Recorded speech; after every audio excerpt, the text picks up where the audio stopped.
నిందితులకి కొత్తగా పట్టుకోవడానికి గాను న్యాట్ గ్రిడ్ అనేటటువంటిది బాగా పనిచేస్తుందట. విజయవాడలోని యాక్సిస్ బ్యాంకులో 26 ఖాతాలు తెరిచి 5.28 కోట్ల రుణాలు తీసుకుని ఎగ్గొట్టిన వ్యవహారం మీద సైబర్ క్రైమ్ పోలీసులు కేసు నమోదు చేశారు.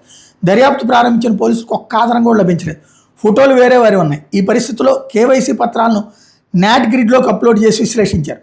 ఫోటోలను గుర్తించిన న్యాట్ గ్రిడ్ వాళ్ళ వివరాలను అందించింది. వాళ్ళని విచారిస్తే 3 ఏళ్ల క్రితం పటమట ఈ సేవా కేంద్రం వద్ద పవన్ కుమార్కి ఇచ్చినట్టు విచారణలో వెల్లడించారు. వివరాల ఆధారంగా నిందితుడిని పోలీసులు అరెస్ట్ చేశారు.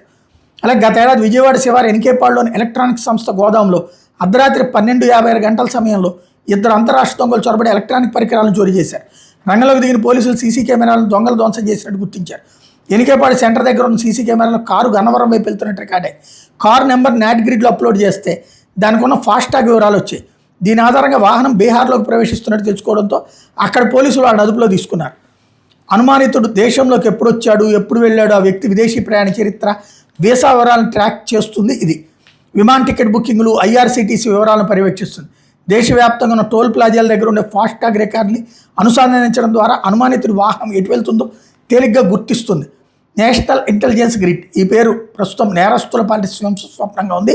26/11 ఉగ్రదాడి తర్వాత వివిధ శాఖల మధ్య సమాచార లోపాన్ని తొలగించడానికి ఇది ఏర్పాటు చేశారు.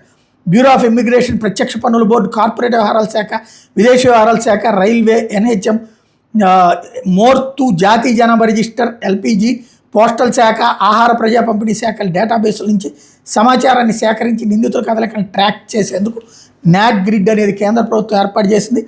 ఉగ్రవాద నిధులు, మాదక ద్రవ్యాల రవాణా, ఆర్థిక నేరాల దర్యాప్తులో డబ్బు ఎక్కడి నుంచి ఎక్కడికి వెళ్తుందో కూడా ఇది తెలుస్తుంది.